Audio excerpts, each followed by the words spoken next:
nous approcher de cet homme ou l'éviter. Ici donc, dans sa véritable colère, on pourrait le connaître et le reconnaître pour ce qu'il est. S'il garde la sainte Neshama dans sa colère, afin de ne pas la déraciner de son emplacement et d'amener un et l'étranger pour la remplacer, alors il est un homme correct. Tel est le serviteur de son maître, tel est l'homme complet. 55. Si cet homme ne la garde pas, mais déracine cette sainteté céleste en se mettant en colère, et fait habiter l'autre côté à sa place, il est certain que cet homme s'est rebellé contre son maître. Il est interdit de l'approcher ou de le rejoindre. Un tel homme se déchire dans sa colère. Iob 18:2.4. Il déchire et déracine son âme à cause de sa colère et fait habiter en lui un et l'étranger. C'est à son sujet qu'il est écrit, cessez d'être un homme, même si son souffle est dans ses narines. Yeshaïa 2h22. Ce qui signifie qu'il déchire sa sainte Neshama et la souille dans sa colère, c'est-à-dire parce qu'il s'est mis en colère, échangeant sa Neshama dans sa colère. Car en quoi, Bameh, doit-il être considéré? Ibidem, signifie que l'homme est considéré comme une étape, Bama, sur laquelle les idoles sont adorées. 56. Celui qui se joint à lui et celui qui parle avec lui, c'est comme s'il se joignait effectivement à l'idolâtrie. Quelle en est la raison? Parce que l'idolâtrie réelle habite en lui, ce qui signifie un étranger. De plus, il a déraciné la sainteté céleste de sa place et a fait habiter l'idolâtrie à sa place, un et l'étrange. Comme il est écrit d'un et l'étrange. Ne vous tournez pas vers les idoles. Vaikra 19:2.4. Il est de même interdit de regarder le visage de l'homme haine et colère. 57. Vous pouvez demander, mais qu'en est-il de la colère des sages? Il répond, la colère des sages est bonne sous tous les aspects, car nous avons appris que la Torah est un feu et que la Torah le fait bouillir, comme il est écrit, ma parole n'est-elle pas comme un feu, dit Hachem. Yirmeya 23h29.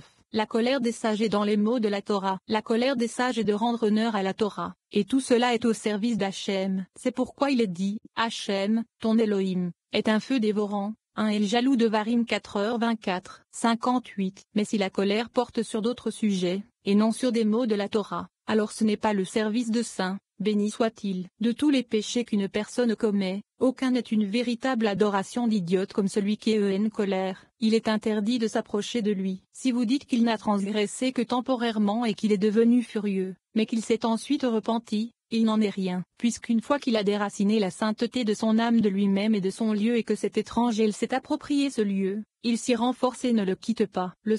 L'exception, c'est lorsque cette personne est entièrement purifiée et qu'elle a déraciné d'elle-même le et l'étrange pour toujours, et qu'elle s'efforce ensuite de devenir sainte et d'attirer la sainteté sur elle, alors, avec un peu de chance, elle deviendra sainte. Rabbi Ozi lui a dit, il devient réellement saint. 59. Il lui dit, viens et regarde. Dès qu'il déracine la sainteté de son âme et qu'à sa place habite cet l'étrange qu'on appelle impur, la personne se souille et elle souille quiconque s'approche d'elle. Cette sainteté est déracinée de lui, et lorsqu'elle a été déracinée une fois, par rapport à ce qu'il a fait, elle ne reviendra jamais à sa place.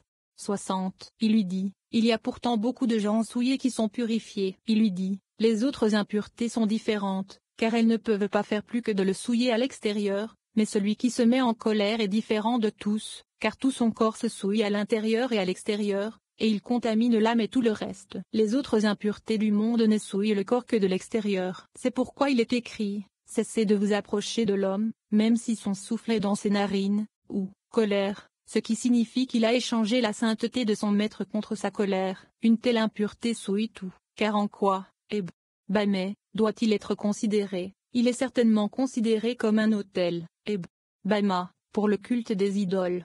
7. Matzot et le comptage du Homé. Nous lisons qu'afin d'élever Malkout pour qu'elle soit reliée au jour supérieur, les hommes doivent se tenir debout pour compter le Homé. Le comptage du Homé est le secret de l'homme, car il est lié à l'alliance sainte, et les femmes sont donc exemptées de ce comptage. Rabbi Shimon dit qu'au cours des 7 jours suprêmes de Zahir Anpin, un des jours inférieurs de Malkout devient saint, et ce jour inférieur est appelé une semaine. Lorsque les 7 séphirotes de Malkout sont sanctifiés par les 49 séphirotes suprêmes, la maison est préparée pour que Malkout puisse se joindre à Zahir Anpin. On l'appelle alors Shavuot. Ensuite, le 50e jour, Bina, règne sur les 49 jours et, par le biais de l'éveil des êtres inférieurs, produit la Torah.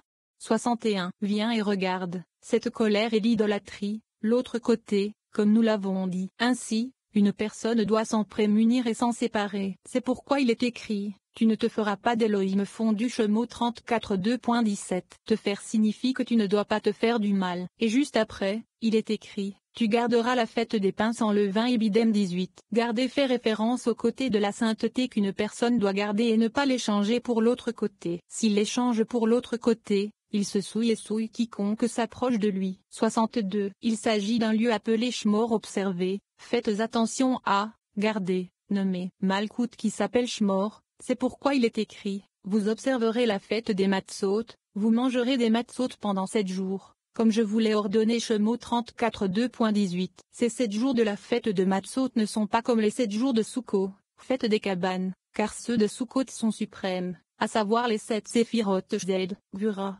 Tiferet, Netza, Od et Malkout de Binak Zachar et Nukva ont appris et habillé. Mais ceux de la fête de Matzot sont d'en bas, à savoir les 7 séphiroth Jded, Gvura, Tiferet, Netza, Od et Malkout de Malkout. Par conséquent, pendant les jours de Sukkot, nous disons le Hallel entier et pendant les jours de la fête de Matzot, nous ne disons pas le Hallel entier. Et parce qu'il s'agit de 7 jours de dessous, de Malkout, il est écrit 7 jours vous mangerez des Matzot. Le mot matzté est trouvé manquant, c'est-à-dire, manquant à la lettre Vav, pour montrer, que c'était encore, l'intervalle, avant l'habitation sur eux des jours suprêmes, qui ont incorporé, le secret de la lettre Vav, qui est Zahir Ampin.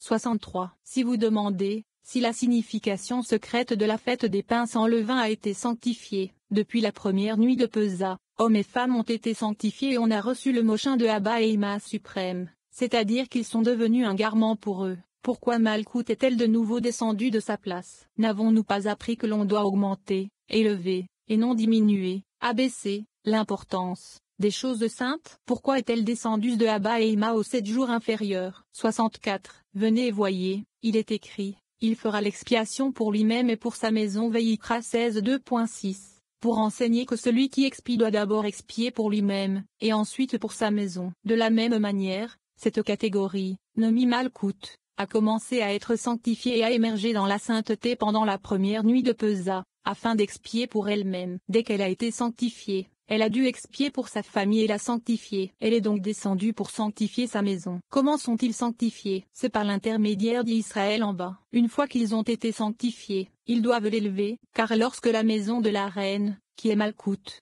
est sanctifiée, elle s'élève alors pour être connectée au jour supérieur.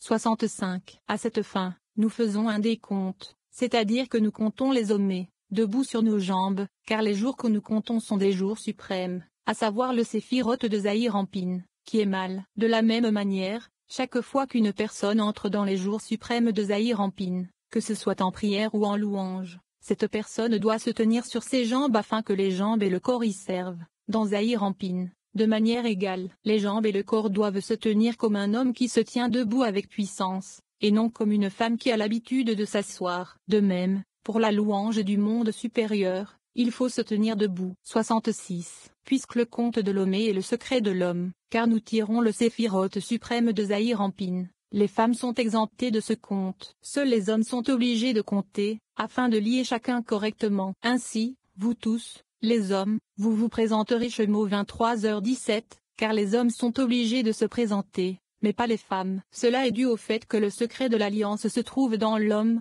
mais pas dans la femme. Puisque le secret se trouve au-dessus du mal, dans Zahir Ampin, les femmes ne sont pas obligées. 67. Ici, nous avons appris un secret. Tout au long des 7 jours suprêmes de Zahir Ampin, un des jours inférieurs de Malkout devient saint. Ce jour inférieur de Malkout est appelé semaine, car il est sanctifié à partir des 7 jours suprêmes. De même, il en est ainsi pour chacun des 7 de ces 50 jours suprêmes, jusqu'au 5e jour, non compris, ce qui signifie que le 5e jour n'est pas compris dans ceux qui modifient les jours inférieurs. Lorsqu'il y a 49 jours suprêmes présents, alors en bas, dans le Malkout, ces 7 jours sont sanctifiés, car chaque jour est amende par 7 jours suprêmes. Car par le biais de Jded, Gvura, Tiferet, Netza, Od, Ilzod et Malkout de Jded Zahir Ampin, Jded de Malkout est modifié et par le biais de Jded, Gvura, Tiferet, Netza, Od, Ilzod et Malkout de Gvura de Zahir Ampin, Gvura de Malkout est modifié, et ainsi de suite. De cette manière, chacune de celles qui sont modifiées dans la Malkout est appelée une semaine, car elle entre dans ces 7 jours supérieurs. Par conséquent, il est écrit, il y aura 7 Shabbat au complet Vayikra à 23h15, ce qui indique les 7 jours inférieurs, qui sont Jded, Gvura, Tiferet, Netza, Od, Ilzod et Malkout de Malkout, car chacun d'eux est appelé une semaine, parce qu'ils sont féminins, étant les 7 séphirotes de Malkout. La Torah utilise le suffixe féminin pour eux, comme il est écrit, 7 Shabbats complets seront faits. 68. Lorsque les 7 séphirotes de Malkout sont sanctifiés à travers eux, les 49 séphirotes supérieures, la maison, qui est les 7 séphirotes de Malkout qui n'ont pas été corrigées durant la première nuit de Pesa, est préparée afin qu'une femme s'unisse à son mari, d'autres termes, afin que Malkout s'unisse à Zahir Anpin. C'est pourquoi on l'appelle Shavuot, fête des semaines, d'après les femelles, c'est-à-dire les 7 séphirotes de Malkout que l'on appelle 7 semaines, comme mentionné ci-dessus, et sur lesquels se trouvent les jours suprêmes, qui sont les 49 jours de Zahir Anpin, par lesquels ils sont sanctifiés. C'est pourquoi il est écrit dans Ta, fête des semaines Bemidbar 28:2.26, ce qui signifie qu'elles sont à toi. Il n'est pas écrit à la fête des semaines, car tout comme les 7 séphirotes de Malkout ont été sanctifiés, qui sont appelées semaines, Israël d'en bas a également été sanctifié avec elles, car Israël de en bas dépend de la sanctification de Malkout, dont il reçoit. Par conséquent, il est dit, dans vos semaines. 69. Lorsque nous atteignons 49 jours, le jour supérieur qui se trouve au-dessus de, le 50e jour, qui est Bina, règne sur les 49 jours, c'est-à-dire les 49 séphirotes de Zahir Anpin, qui sont le secret de la totalité de la Torah, c'est-à-dire Zahir Anpin que l'on appelle Torah, qui a 49 aspects. Puis le jour supérieur, qui est le 50e jour, Bina, au moyen de l'éveil des êtres inférieurs, produit la Torah, qui est Zahir Anpin, c'est-à-dire le mochin de ces 3 premiers séphirotes, qui est la totalité des 49 aspects corrigés par le comptage des 49 jours. 8. Même le moineau a trouvé une maison. Rabbi Elazar poursuit le thème de Bina, le 50e jour, et la création de la Torah. Les moineaux auxquels il est fait allusion dans le verset titre sont les oiseaux du ciel, dont la signification ultime est la liberté. Le mot liberté fait allusion à Bina et le mot moineau à Malkout. Puisque la liberté émerge de la 50e année, Bina, la Torah qui émerge de Bina est appelée liberté. On nous dit que la liberté supérieure est Bina ou le jubilé, et la liberté inférieure est Malkout ou l'année sabbatique, mais les deux ne font qu'un.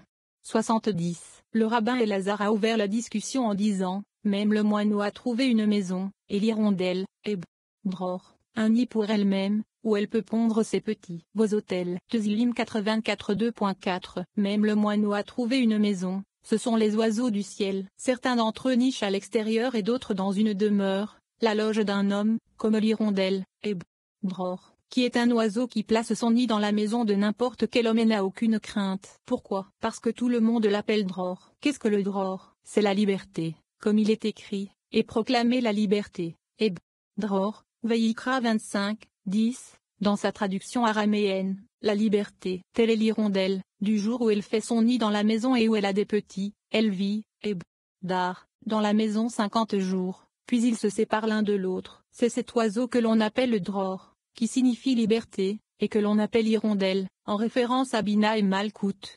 71. Viens et regarde, il est écrit, tu sanctifieras la 50e année et tu proclameras la liberté dans tout le pays. Vayikra 25, 10. La 51e année est Bina, car c'est à partir d'elle que la liberté émerge pour tous. Parce que la liberté émerge d'elle, la Torah qui émerge de Bina est appelée liberté Sherut. Par conséquent, il est écrit, gravé, Aru, sur les tables Shemot 32 2.16. Ne prononcez pas Aru, mais plutôt Sherut, car c'est la Torah qui est appelée liberté, car tout ce que ce jour surnaturel, qui est Bina, apporte est appelé liberté et c'est la liberté pour tous. Ce jour est une liberté supérieure, car il y a une liberté supérieure et une liberté inférieure, ce qui signifie un nez supérieur, qui est Bina, et un nez inférieur, qui est Malkout. La liberté supérieure et la liberté inférieure, qui sont l'année sabbatique, qui est Malkout, et le jubilé, qui est Bina, ne font qu'un, ce qui signifie qu'ils s'appliquent l'un l'autre. Et donc Bina est appelée liberté supérieure et Malkout liberté inférieure. 9. Le pain des prémices. Nous apprenons que 2 types de pain ont été consommés par Israël, lorsqu'ils ont quitté l'Égypte. Ils ont mangé de la matzah, le pain de Malkout. Lorsqu'il était dans le désert, ils ont mangé de la manne, le pain du ciel, Zahir Anpin. On se demande pourquoi, maintenant qu'Israël a mérité le pain supérieur, le pain levé n'a pas été entièrement aboli. Pourquoi l'offrande des prémices était-elle du pain levé? Rabbi Shimon explique qu'à partir du moment où Israël avait mangé de la matzah, le pain levé ne pouvait plus leur nuire. Le chameau s'est brûlé sur l'autel et ne peut avoir aucun pouvoir sur Israël. Lorsque Dieu a donné la Torah à Israël, il leur a fait goûter le pain surnaturel.